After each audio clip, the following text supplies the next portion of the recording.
The Wisdom of Solomon. Chapter 1. Love justice. You who judge the earth, think of the Lord in goodness and seek him in integrity of heart, because he is found by those who test him not, and he manifests himself to those who do not disbelieve him. For perverse counsels separate a man from God, and his power, put to the proof, rebukes the foolhardy. Because into a soul that plots evil wisdom enters not, nor dwells she in a body under debt of sin. For the Holy Spirit of discipline flees deceit and withdraws from senseless counsels. And when injustice occurs, it is rebuked. For wisdom is a kindly spirit, yet she acquits not the blasphemer of his guilty lips. Because God is the witness of his inmost self, and the sure observer of his heart, and the listener to his tongue. For the Spirit of the Lord fills the world, is all-embracing, and knows what man says. Therefore, no one who utters wicked things can go unnoticed, nor will chastising condemnation pass him by. For the devices of the wicked man shall be scrutinized, and the sound of his words shall reach the Lord, for the chastisement of his transgressions. Because a jealous ear hearkens to everything, and discordant grumblings are no secret. Therefore guard against profitless grumbling, and from calumny withhold your tongues. For a stealthy utterance does not go unpunished, and a lying mouth slays the soul. Court not death by your erring way of life, nor draw to yourselves destruction by the works of your hands. Because God did not make death, nor does he rejoice in the destruction of the living. For he fashioned all things that they might have being, and the creatures of the world are wholesome, and there is not a destructive drug among them, nor any domain of the nether world on earth. For justice is undying. It was the wicked who with hands and words invited death, considered it a friend, and pined for it, and made a covenant with it, because they deserved to be in its possession. Chapter 2. They who said among themselves, thinking not aright, brief and troublous is our lifetime, neither is there any remedy for man's dying, nor is anyone known to have come back from the nether world.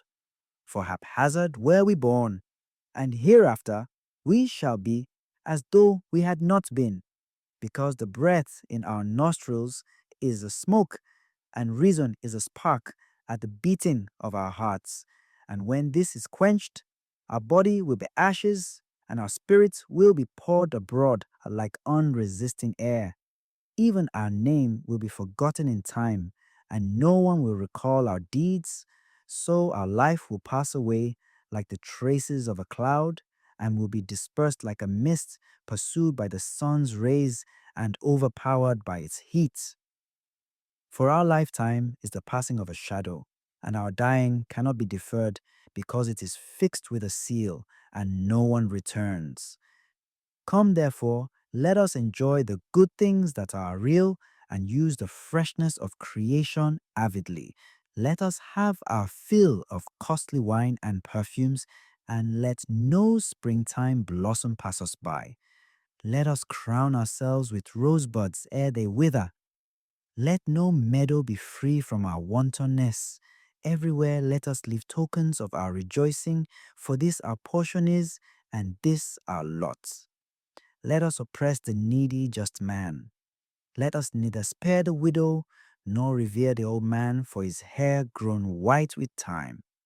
But let our strength be our norm of justice, for weakness proves itself useless. Let us beset the just one, because he is obnoxious to us. He sets himself against our doings, reproaches us for transgressions of the law, and charges us with violations of our training. He professes to have knowledge of God, and styles himself a child of the Lord. To us, he is the censor of our thoughts. Merely to see him is a hardship for us. because his life is not like other men's, and different are his ways. He judges us debased. He holds aloof from our paths as from things impure. He calls blessed the destiny of the just and boasts that God is his Father. Let us see whether his words be true. Let us find out what will happen to him. For if the just one be the Son of God, he will defend him and deliver him from the hand of his foes. With revilement and torture, let us put him to the test, that we may have proof of his gentleness and try his patience. Let us condemn him to a shameful death. For according to his own words, God will take care of him. These were their thoughts, but they erred, for their wickedness blinded them, and they knew not the hidden counsels of God. Neither did they count on a recompense of holiness, nor discern the innocent soul's reward. For God formed man to be imperishable. The image of his own nature he made him. But by the envy of the devil, death entered the world, and they who are in his possession experience it. Chapter 3. But the souls of the just are in the hand of God, and no torment shall touch them. They seemed, in the view of the foolish, to be dead, and their passing away was thought an affliction, and their going forth from us utter destruction. But they are in peace. For if before men indeed they be punished, yet is their hope full of immortality. Chastised a little, they shall be greatly blessed, because God tried them and found them worthy of himself. As gold in the furnace, he proved them, and as sacrificial offerings, he took them to himself. In the time of their visitation, they shall shine and shall dart about as sparks through stubble. They shall judge nations and rule over peoples, and the Lord shall be their king forever. Those who trust in him shall understand truth, and the faithful shall abide with him in love. Because grace and mercy are with his holy ones, and his care is with the elect. But the wicked shall receive a punishment to match their thoughts, since they neglected justice and forsook the Lord. For he who despises wisdom and instruction is doomed. Vain is their hope, fruitless are their labors, and worthless are their works. Their wives are foolish, and their children wicked. Accursed is their brood. Yes, blessed is she who, childless and undefiled, knew not transgression of the marriage bed. She shall bear fruit at the visitation of souls. So also the eunuch, whose hand wrought no misdeed, who held no wicked thoughts against the Lord, for he shall be given fidelity's choice reward and a more gratifying heritage in the Lord's temple. For the fruit of noble struggles is a glorious one, and unfailing is the root of understanding. But the children of adulterers will remain without issue, and the progeny of an unlawful bed will disappear. For should they attain long life, they will be held in no esteem, and dishonored will their old age be at last. While should they die abruptly, they have no hope nor comfort in the day of scrutiny. For dire is the end of the wicked generation. Chapter 4. Better is childlessness with virtue, for immortal is its memory, because both by God is it acknowledged and by men. When it is present, men imitate it, and they long for it when it is gone, and forever it marches crowned in triumph, victorious in unsullied deeds of valor. But the numerous progeny of the wicked shall be of no avail. Their spurious offshoots shall not strike deep roots, nor take firm hold. For even though their branches flourish for a time, they are unsteady and shall be rocked by the wind, and by the violence of the winds uprooted. Their twigs shall be broken off untimely, and their fruits be useless, unripe for eating, and fit for nothing.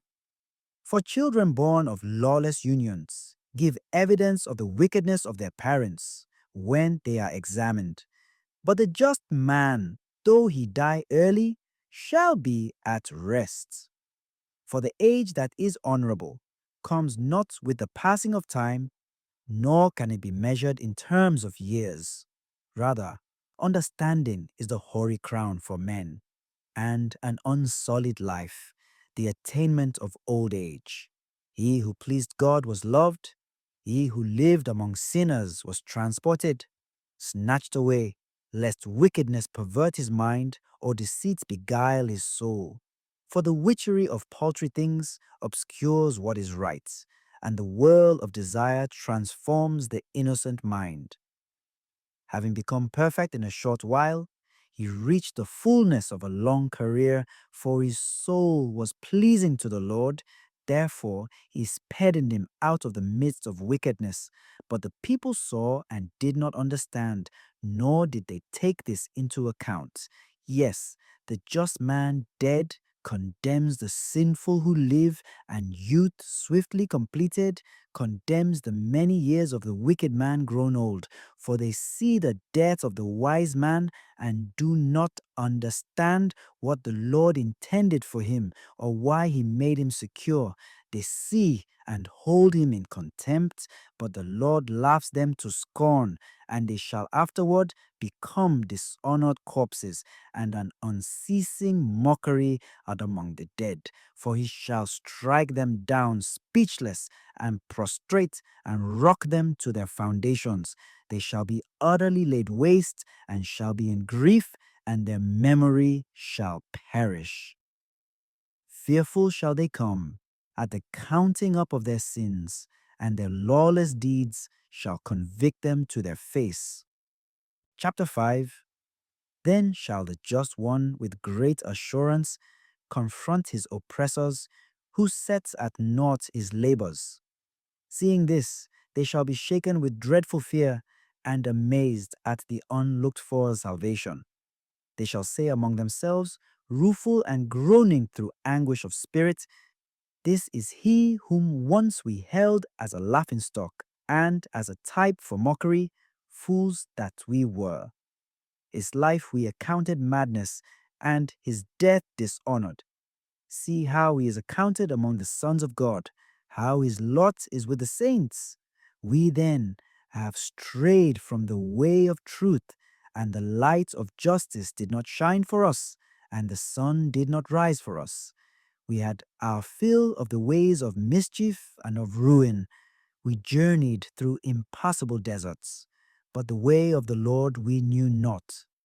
What did our pride avail us? What have wealth and its boastfulness afforded us? All of them passed like a shadow and like a fleeting rumor, like a ship traversing the heaving water, of which, when it has passed, no trace can be found, no path of its keel in the waves, or like a bird flying through the air, no evidence of its course is to be found. But the fluid air, lashed by the beats of pinions and cleft by the rushing force of speeding wings, is traversed, and afterward no mark of passage can be found in it. Or as, when an arrow has been shot at a mark, the parted air straightway flows together again, so that none discerns the way it went through. Even so, we once born abruptly came to naught and held no sign of virtue to display, but were consumed in our wickedness. Yes, the hope of the wicked is like thistledown borne on the wind, and like fine tempest-driven foam, like smoke scattered by the wind, and like the passing memory of the nomad camping for a single day. But the just live forever, and in the Lord is their recompense, and the thought of them is with the Most High. Therefore shall they receive the splendid crown, the beauteous diadem from the hand of the Lord, for he shall shelter them with his right hand and protect them with his arm. He shall take his zeal for armor, and he shall arm creation to requite the enemy. He shall don justice for a breastplate, and shall wear sure judgment for a helmet. He shall take invincible rectitude as a shield, and whet his sudden anger for a sword, and the universe shall war with him against the foolhardy. Well-aimed shafts of lightnings shall go forth, and from the clouds, as from a well-drawn bow, shall leap to the mark. And as from his sling, wrathful hailstones shall be hurled. The water of the sea shall be enraged against them, and the streams shall abruptly overflow. A mighty wind shall confront them, and a tempest winnow them out.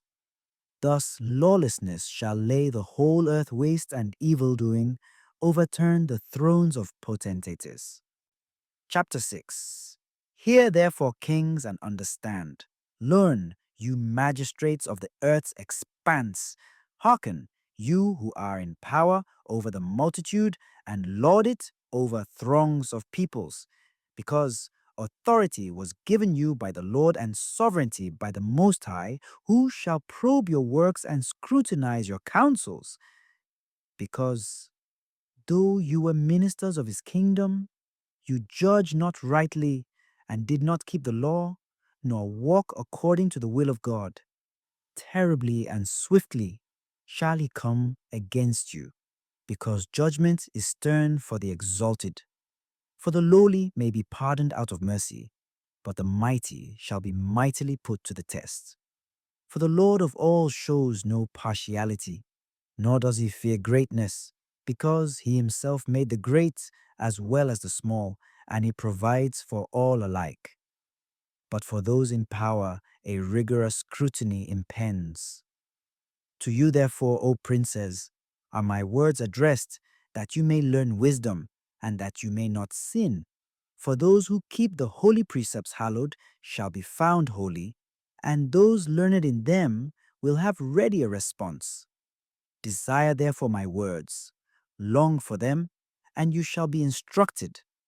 Resplendent and unfading is wisdom, and she is readily perceived by those who love her, and found by those who seek her. She hastens to make herself known in anticipation of men's desire. He who watches for her at dawn shall not be disappointed, for he shall find her sitting by his gate. For taking thought of her is the perfection of prudence, and he who for her sake keeps vigil shall quickly be free from care, because she makes her own rounds, seeking those worthy of her, and graciously appears to them in the ways, and meets them with all solicitude. For the first step towards discipline is a very earnest desire for her. Then, care for discipline is love of her. Love means the keeping of her laws. To observe her laws is the basis for incorruptibility, and incorruptibility makes one close to God. Thus, the desire for wisdom leads up to a kingdom. If, then, you find pleasure in throne and scepter, you princes of the peoples, honor wisdom, that you may reign as kings forever. Now, what wisdom is, and how she came to be, I shall relate, and I shall hide no secrets from you. But from the very beginning, I shall search out and bring to light knowledge of her, nor shall I diverge from the truth. Neither shall I admit consuming jealousy to my company, because that can have no fellowship with wisdom. A great number of wise men is the safety of the world, and a prudent king the stability of his people. So, take instruction from my words to your profit. Chapter 7. I too am a mortal man, the same as all the rest, and a descendant of the first man formed on earth.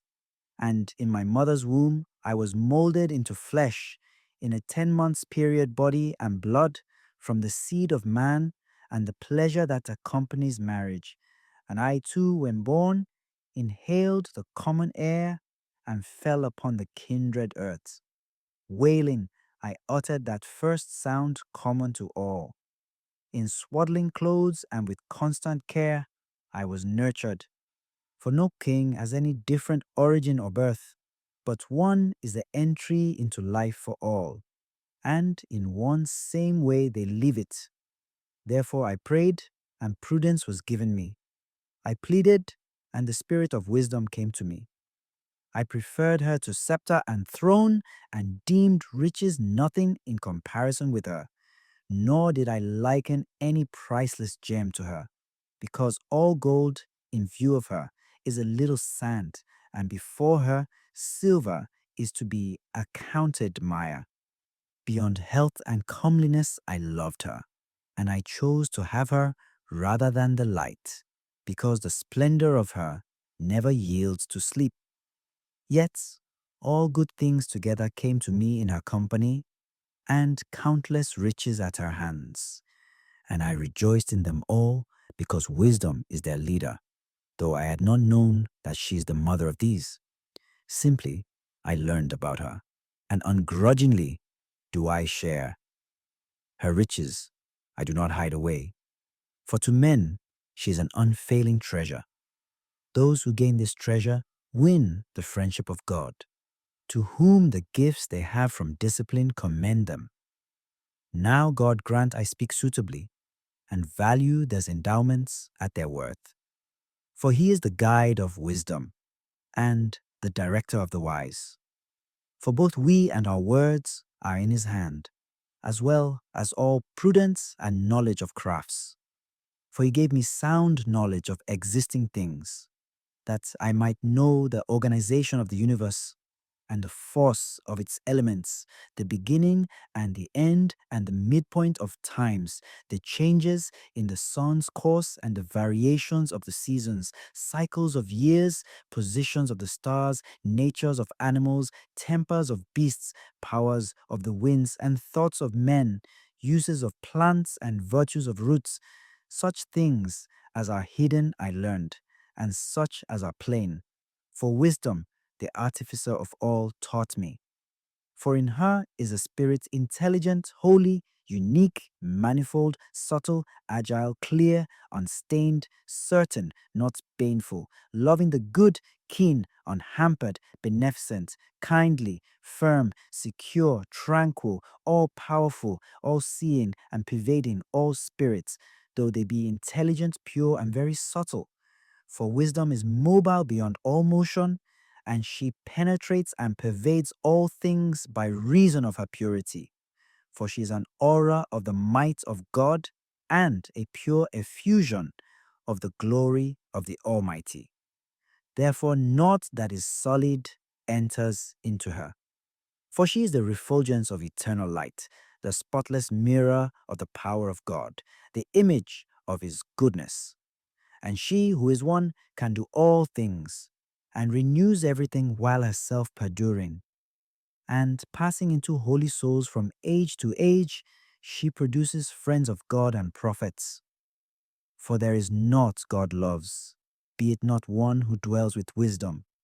For she is fairer than the sun, and surpasses every constellation of the stars. Compared to light, she takes precedence. For that, indeed, night supplants, but wickedness prevails not over wisdom. Chapter 8. Indeed, she reaches from end to end mightily, and governs all things well. Her I loved and sought after from my youth. I sought to take her for my bride, and was enamored of her beauty. She adds to nobility the splendor of companionship with God. Even the Lord of all loved her, for she is instructress in the understanding of God, the selector of his works. And if riches be a desirable possession in life, what is more rich than wisdom? Who produces all things? And if prudence renders service, who in the world is a better craftsman than she? Or if one loves justice, the fruits of her works are virtues. For she teaches moderation and prudence, justice and fortitude, and nothing in life is more useful for men than these. Or again, if one yearns for copious learning, she knows the things of old and infers those yet to come. She understands the turns of phrases and the solutions of riddles, Signs and wonders she knows in advance, and the outcome of times and ages. So I determined to take her to live with me, knowing that she would be my counselor while all was well, and my comfort in care and grief. For her sake, I should have glory among the masses and esteem from the elders. Though I be but a youth, I should become keen in judgment and should be a marvel before rulers. They would abide my silence and attend my utterance. And as I spoke on further, they would place their hands upon their mouths. For her sake, I should have immortality and leave to those after me an everlasting memory. I should govern peoples, and nations would be my subjects. Terrible princes, hearing of me, would be afraid. In the assembly, I should appear noble, and in war courageous. Within my dwelling, I should take my repose beside her, for association with her involves no bitterness, and living with her, no grief, but rather joy and gladness. Thinking thus within myself, and reflecting in my heart that there is immortality in kinship with wisdom, and good pleasure in her friendship, and unfailing riches in the works of her hands, and that in frequenting our society there is prudence and fair renown in sharing her discourses, I went about seeking to take her for my own. Now I was a well-favored child, and I came by a noble nature, or rather, being noble, I attained an unsullied body. And knowing that I could not otherwise possess her except God gave it, and this too was prudence, to know whose is the gift, I went to the Lord and besought him, and said with all my heart, Chapter 9. One God of my fathers, Lord of mercy, you who have made all things by your word. 2. And in your wisdom have established man to rule the creatures produced by you. 3. To govern the world in holiness and justice, and to render judgment in integrity of heart. 4.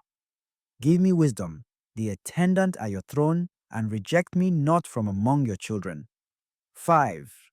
For I am your servant, the son of your handmaid, a man weak and short-lived, and lacking in comprehension of judgment and of laws. 6. Indeed, though one be perfect among the sons of men, if wisdom, who comes from you, be not with him, he shall be held in no esteem. 7. You have chosen me king over your people and magistrate for your sons and daughters. 8. You have bid me build a temple on your holy mountain, and an altar in the city that is your dwelling place, a copy of the holy tabernacle which you had established from of old. 9. Now with you is wisdom, who knows your works and was present when you made the world, who understands what is pleasing in your eyes and what is conformable with your commands. 10. Send her forth from your holy heavens and from your glorious throne. Dispatch her, that she may be with me and work with me, that I may know what is your pleasure. 11. For she knows and understands all things, and will guide me discreetly in my affairs, and safeguard me by her glory. 12. Thus my deeds will be acceptable, and I shall judge your people justly, and be worthy of my Father's throne. 13. For what man knows God's counsel, or who can conceive what our Lord intends? 14. For the deliberations of mortals are timid, and unsure are our plans. 15. For the corruptible body burdens the soul, and the earthen shelter weighs down the mind that has many concerns. 16.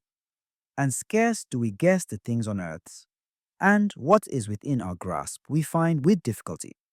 But when things are in heaven, who can search them out? 17. Or who ever knew your counsel, except you had given wisdom and sent your Holy Spirit from on high? 18.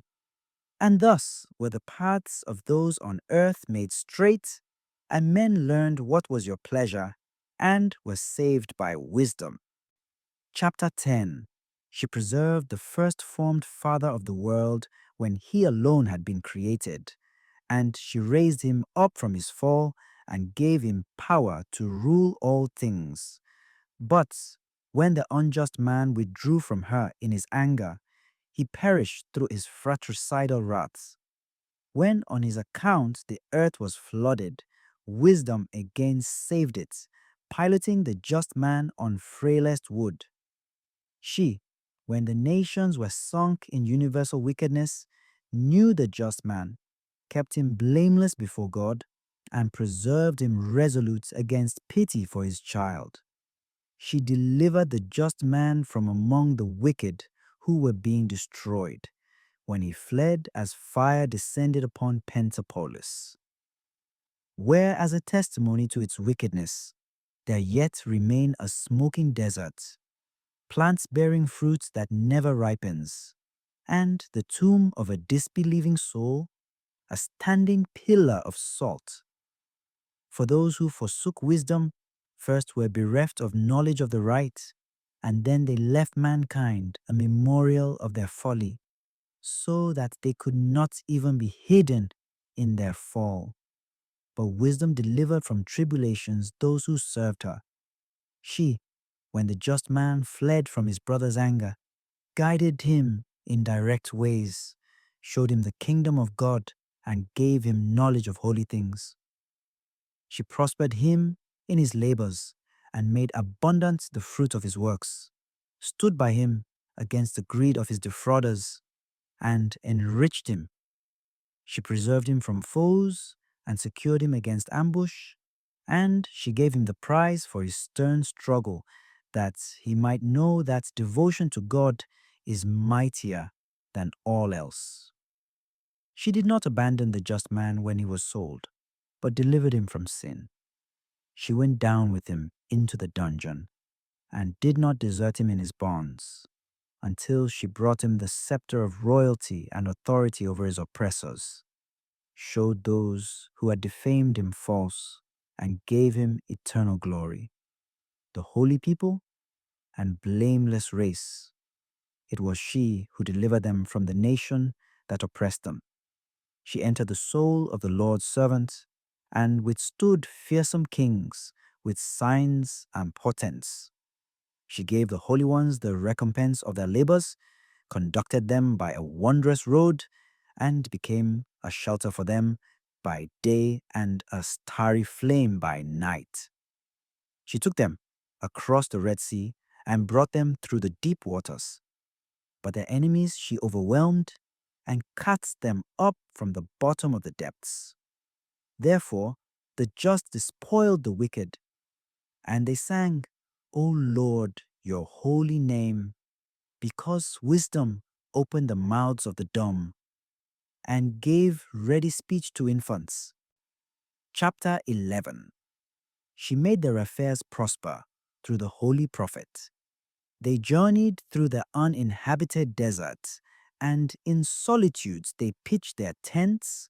They withstood enemies and took vengeance on their foes. When they thirsted, they called upon you, and water was given them from the sheer rock, assuagement for their thirst from the hard stone. For by the things through which their foes were punished, they in their need were benefited. Instead of a spring, when the perennial river was troubled with impure blood, as a rebuke to the decree for the slaying of infants, you gave them abundant water in an unhoped-for way. Once you had shown by the thirst they then had how you punished their adversaries. For when they had been tried, though only mildly chastised, they recognized how the wicked, condemned in anger, were being tormented. Both those afar off and those close by were afflicted. The latter you tested, admonishing them as a father. The former, as a stern king, you probed and condemned. For a twofold grief took hold of them, and a groaning at the remembrance of the ones who had departed.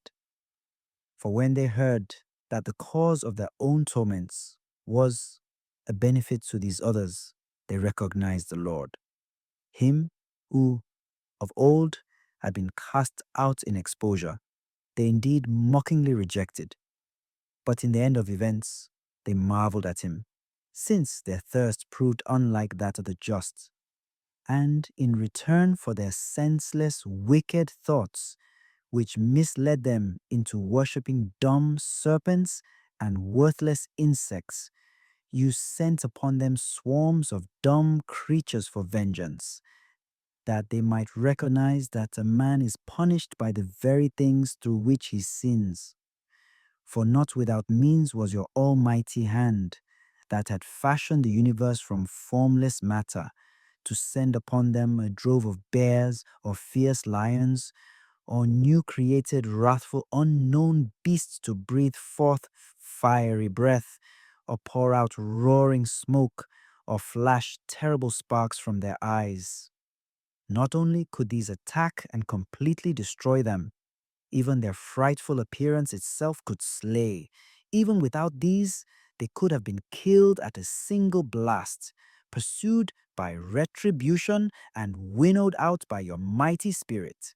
But you have disposed all things by measure and number and weight. For with you great strength abides always. Who can resist the might of your arm? Indeed, before you the whole universe is as a grain from a balance, or a drop of morning dew come down upon the earth. But you have mercy on all, because you can do all things, and you overlook the sins of men that they may repent. For you love all things that are, and loathe nothing that you have made. For what you hated, you would not have fashioned. And how could a thing remain unless you willed it, or be preserved had it not been called forth by you? But you spared all things, because they are yours, O Lord and lover of souls. Chapter 12. For your imperishable spirit is in all things. Therefore, you rebuke offenders little by little, warn them, and remind them of the sins they are committing, that they may abandon their wickedness and believe in you, O Lord. For truly, the ancient inhabitants of your holy land, whom you hated for deeds most odious, works of witchcraft and impious sacrifices, a cannibal feast of human flesh and blood from the midst of these merciless murderers of children, and parents who took with their own hands defenseless lives, you willed to destroy by the hands of our fathers, that the land that is dearest of all to you might receive a worthy colony of God's children.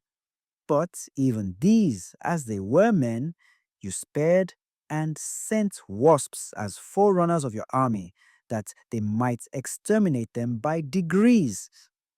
Not that you were without power to have the wicked vanquished in battle by the just, or wiped out at once by terrible beasts, or by one decisive word, but condemning them bit by bit, you gave them space for repentance.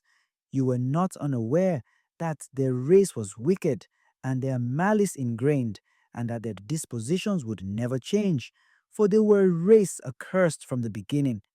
Neither, out of fear for anyone, did you grant amnesty for their sins. For who can say to you, what have you done? Or who can oppose your decree? Or when peoples perish, who can challenge you, their maker? Or who can come into your presence as vindicator of unjust men? For neither is there any God besides you who have the care of all that you need, show you have not unjustly condemned, nor can any king or prince confront you on behalf of those you have punished. But as you are just, you govern all things justly.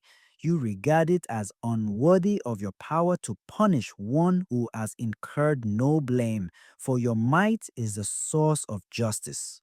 Your mastery over all things makes you lenient to all. For you show your might when the perfection of your power is disbelieved, and in those who know you, you rebuke temerity. But though you are master of might, you judge with clemency, and with much lenience you govern us. For power, whenever you will, attends you, and you taught your people by these deeds that those who are just must be kind, and you gave your sons good ground for hope, that you would permit repentance for their sins. For these were enemies of your servants, doomed to death. Yet, while you punished them with such solicitude and pleading, granting time and opportunity to abandon wickedness, with what exactitude you judged your sons, to whose fathers you gave the sworn covenants of goodly promises. Us, therefore, you chastise, and our enemies with 1,000 blows you punish, that we may think earnestly of your goodness when we judge, and, when being judged, may look for mercy. Hence, those unjust also, who lived a life of folly, you tormented through their own abominations. For they went far astray in the paths of error, taking for gods the worthless and disgusting among beasts, deceived like senseless infants. Therefore, as though upon unreasoning children, you sent your judgment on them as a mockery. But they who took no heed of punishment, which was but child's play, were to experience a condemnation worthy of God. For in the things through which they suffered distress, since they were tortured by the very things they deemed gods, they saw and recognized the true God, whom before they had refused to know. With this, their final condemnation came upon them. Chapter 13. For all men were by nature foolish who were in ignorance of God, and who from the good things seen did not succeed in knowing him who is, and from studying the works did not discern the artisan. But either fire or wind, or the swift air, or the circuit of the stars, or the mighty water, or the luminaries of heaven, the governors of the world, they considered gods. Now, if out of joy in their beauty they thought them gods, let them know how far more excellent is the Lord than these, for the original source of beauty fashioned them. Or if they were struck by their might and energy, let them from these things realize how much more powerful is He who made them. For from the greatness and the beauty of created things, their original author, by analogy, is seen. But yet for these the blame is less. For they indeed have gone astray perhaps, though they seek God and wish to find Him. For they search busily among His works, but are distracted by what they see, because the things seen are fair. But, again, not even these are pardonable. For if they so far succeeded in knowledge that they could speculate about the world, how did they not more quickly find its Lord? But doomed are they, and in dead things are their hopes, who termed gods things made by human hands, gold and silver, the product of art, and likenesses of beasts, or useless stone, the work of an ancient hand. A carpenter may saw out a suitable tree and skillfully scrape off all its bark, and deftly plying his art, produce something fit for daily use, and use up the refuse from his handiwork in preparing his food and have his fill. Then the good-for-nothing refuse from these remnants, crooked wood grown full of knots, he takes and carves to occupy his spare time.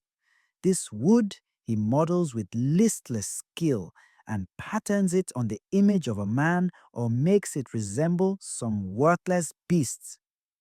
When he has daubed it with red and crimsoned its surface with red stain, and daubed over every blemish in it, he makes a fitting shrine for it, and puts it on the wall, fastening it with a nail. Thus, lest it fall down, he provides for it, knowing that it cannot help itself. For truly, it is an image and needs help. But when he prays about his goods or marriage or children, he is not ashamed to address a thing without a soul. And for vigor, he invokes the powerless. and for life he entreats the dead, and for aid he beseeches the wholly incompetent, and about travel, something that cannot even walk, and for profit in business and success with his hands. He asks facility of a thing with hands completely inert. Chapter 14. Again, one preparing for a voyage and about to traverse the wild waves cries out to wood more unsound than the boat that bears him. For the urge for profits devised this latter, and wisdom the artificer produced it. But your providence, O Father, guides it, for you have furnished even in the sea a road, and through the waves a steady path, showing that you can save from any danger, so that even one without skill may embark. But you will that the products of your wisdom be not idle. Therefore, men trust their lives even to frailest wood and have been safe crossing the surge on a raft. For of old, when the proud giants were being destroyed, the hope of the universe, who took refuge on a raft, left to the world a future for his race under the guidance of your hand. For blessed is the wood through which justice comes about, but the handmade idol is accursed, and its maker as well. He for having produced it, and it, because, though corruptible, it was termed a god. Equally odious to God are the evildoer and his evil deed, and the thing made shall be punished with its contriver. Therefore, upon even the idols of the nations shall a visitation come, since they have become abominable amid God's works, snares for the souls of men, and a trap for the feet of the senseless. For the source of wantonness is the devising of idols, and their invention was a corruption of life. For in the beginning they were not, nor shall they continue forever.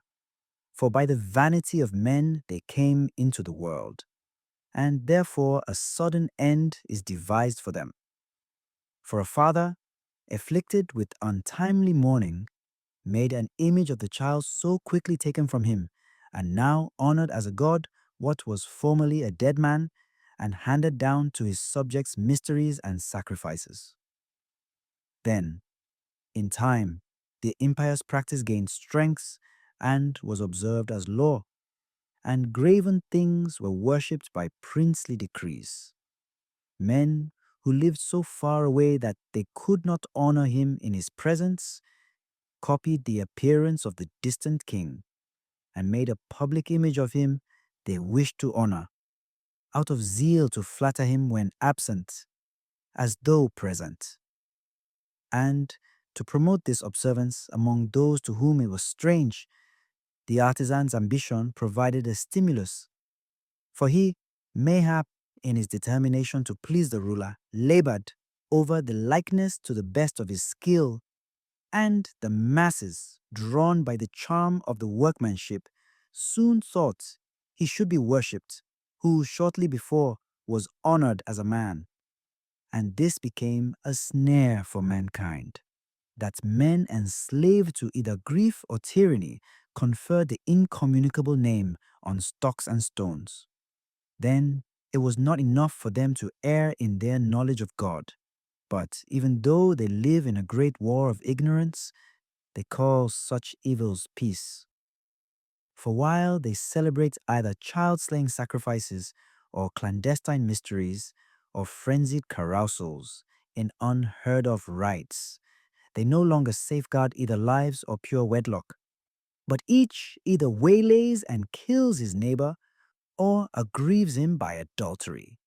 And all is confusion, blood and murder, theft and guile, corruption, faithlessness, turmoil, perjury, disturbance of good men, neglect of gratitude, besmirching of souls, unnatural lust, disorder in marriage, adultery, and shamelessness.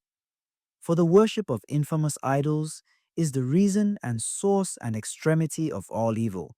For they either go mad with enjoyment, or prophesy lies, or live lawlessly, or lightly forswear themselves. For as their trust is in soulless idols, They expect no harm when they have sworn falsely. But on both counts shall justice overtake them, because they thought ill of God and devoted themselves to idols, and because they deliberately swore false oaths, despising piety. For not the might of those that are sworn by, but the retribution of sinners ever follows upon the transgression of the wicked. Chapter 15. But you, our God, are good and true, slow to anger, and governing all with mercy. For even if we sin, we are yours, and know your might, but we will not sin, knowing that we belong to you. For to know you well is complete justice, and to know your might is the root of immortality.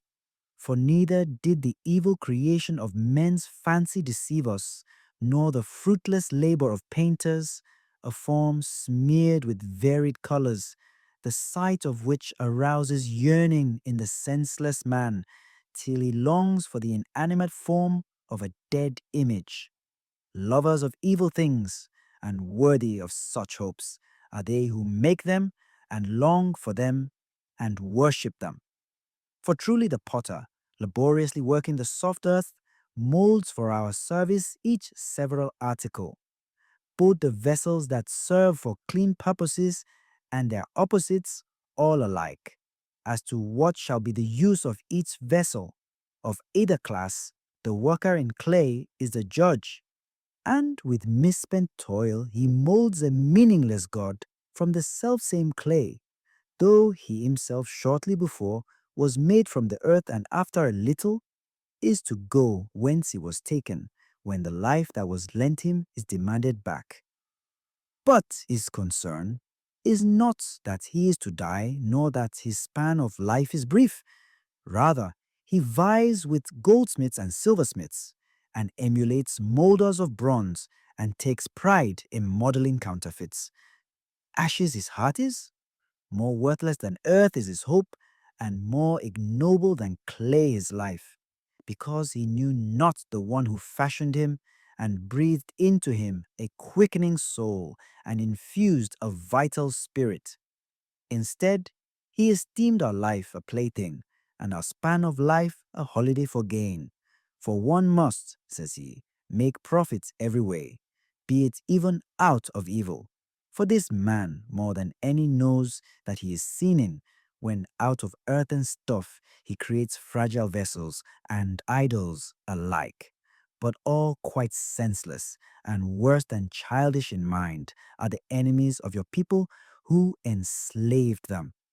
For they esteemed all the idols of the nations gods, which have no use of the eyes for vision, nor nostrils to snuff the air, nor ears to hear, nor fingers on their hands for feeling, even their feet are useless to walk with.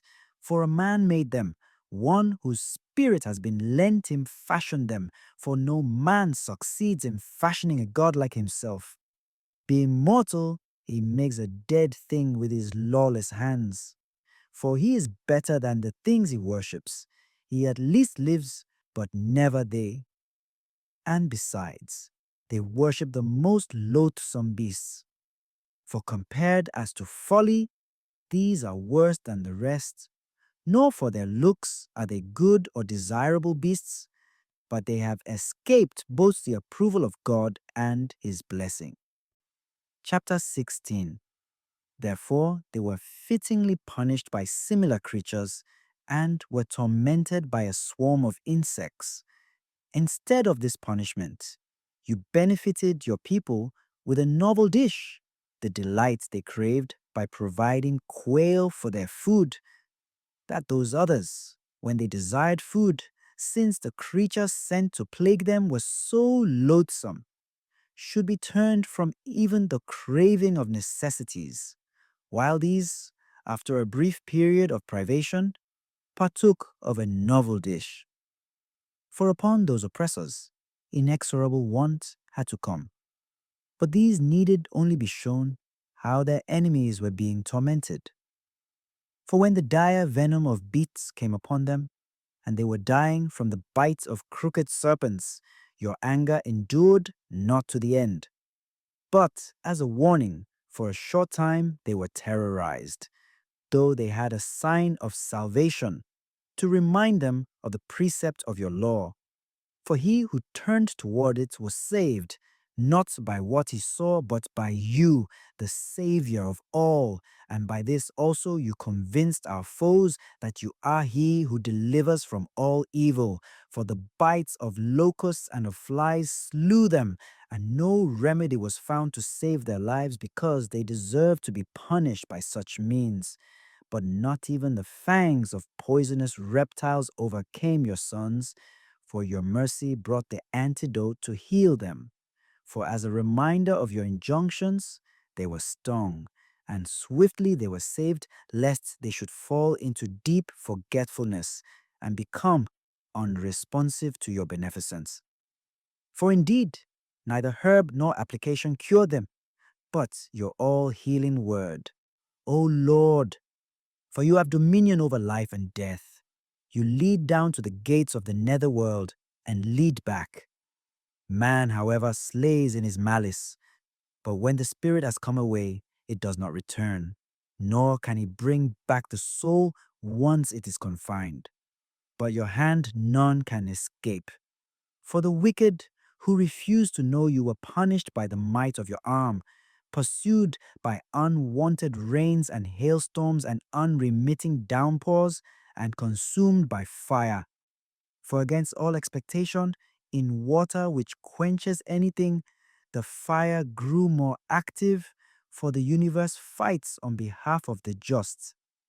For now the flame was tempered so that the beasts might not be burnt up that were sent upon the wicked, but that these might see and know they were struck by the judgment of God.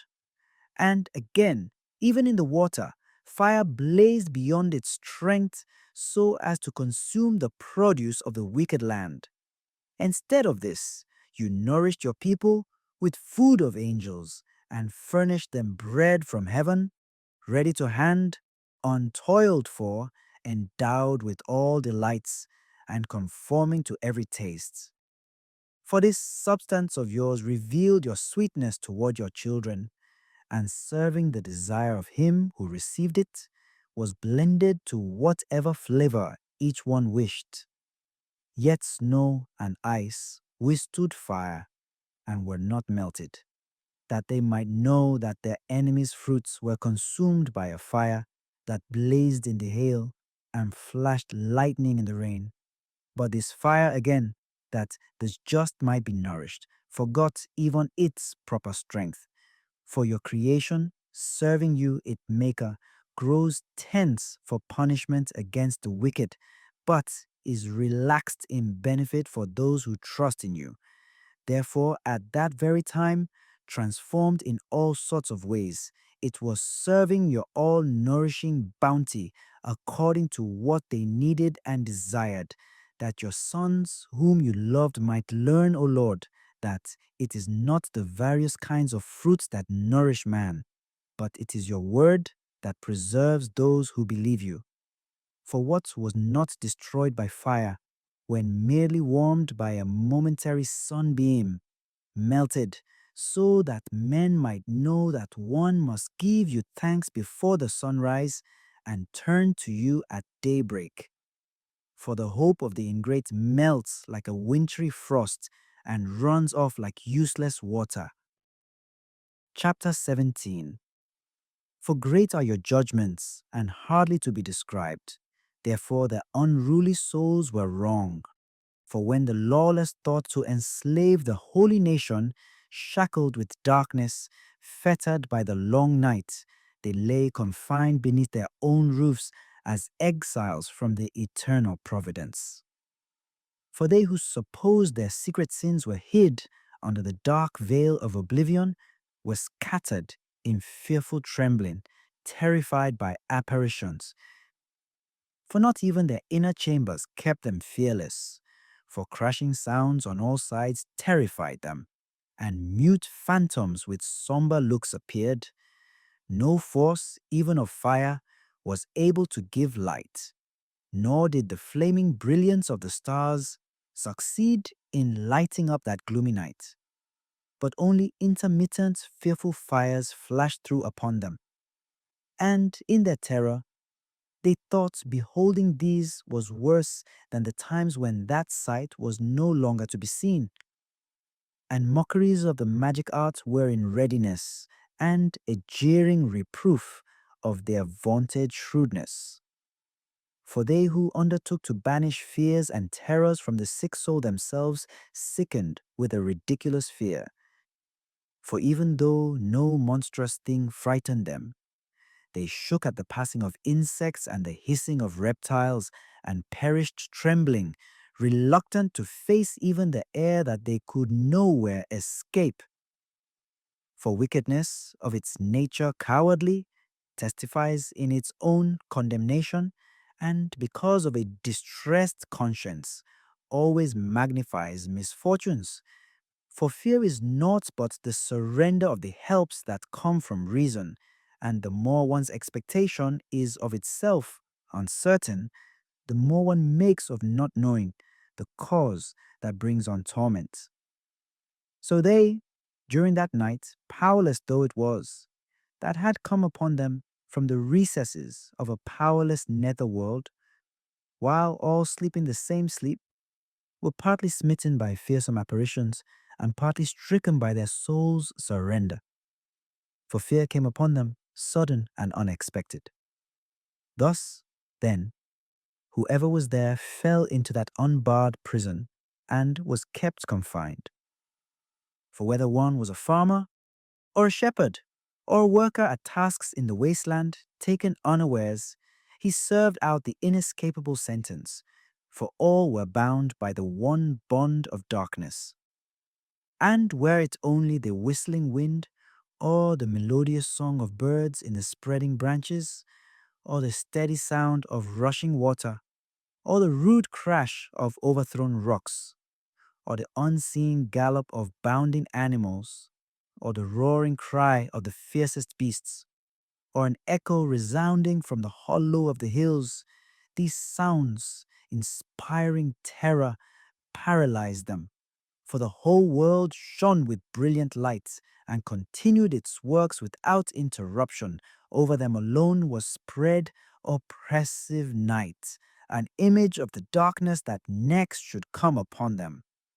Yet they were to themselves more burdensome than the darkness. Chapter 18.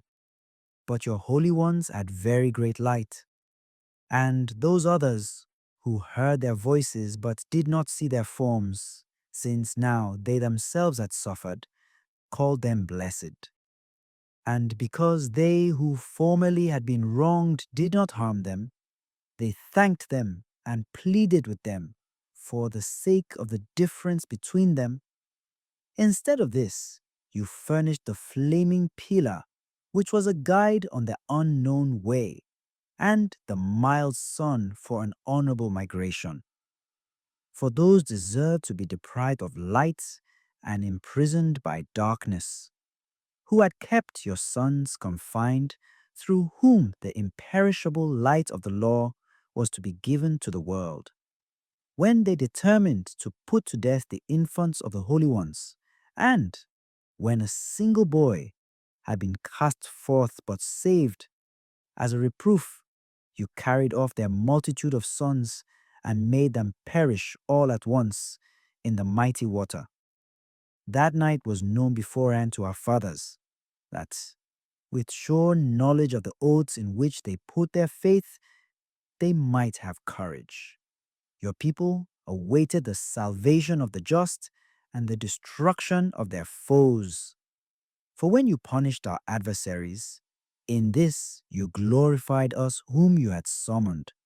For in secret the holy children of the good were offering sacrifice and putting into effect with one accord the divine institution, that your holy ones should share alike the same good things and dangers, having previously sung the praises of the fathers. But the discordant cry of their enemies responded, and the piteous wail of mourning for children was borne to them.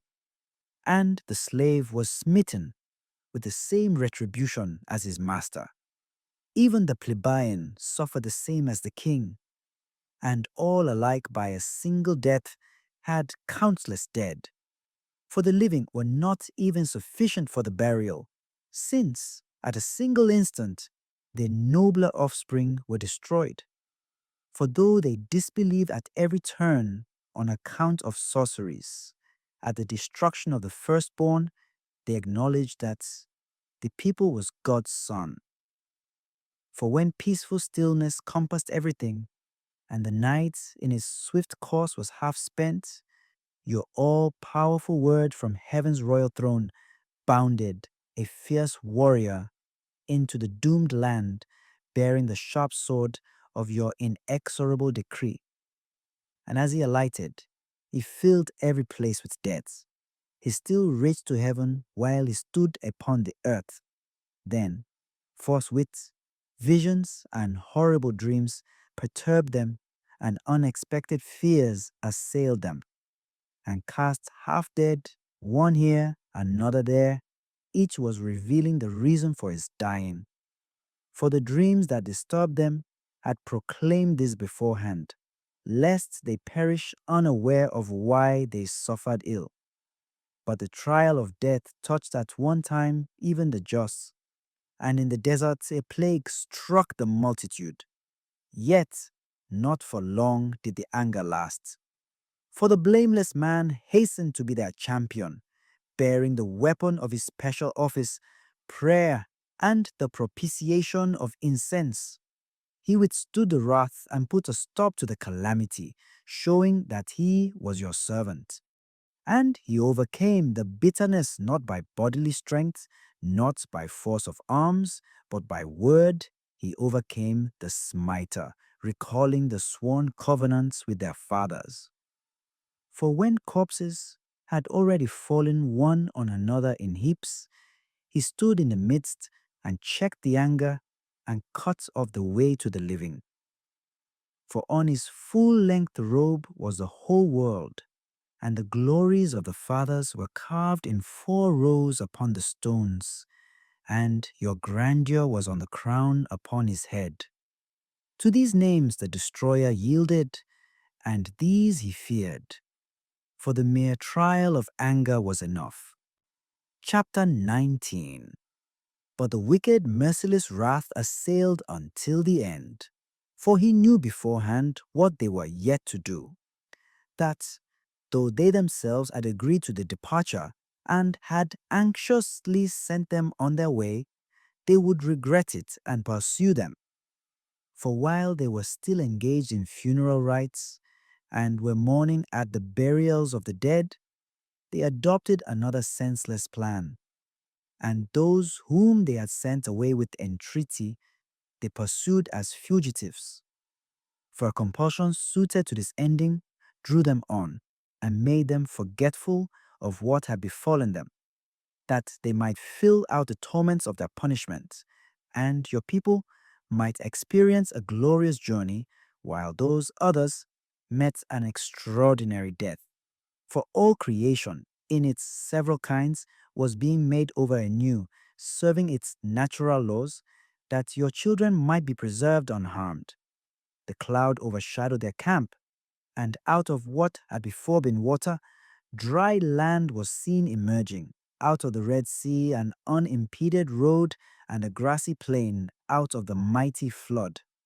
Over this crossed the whole nation sheltered by your hand, after they beheld stupendous wonders. For they ranged about like horses and bounded about like lambs, praising you, O Lord, their deliverer.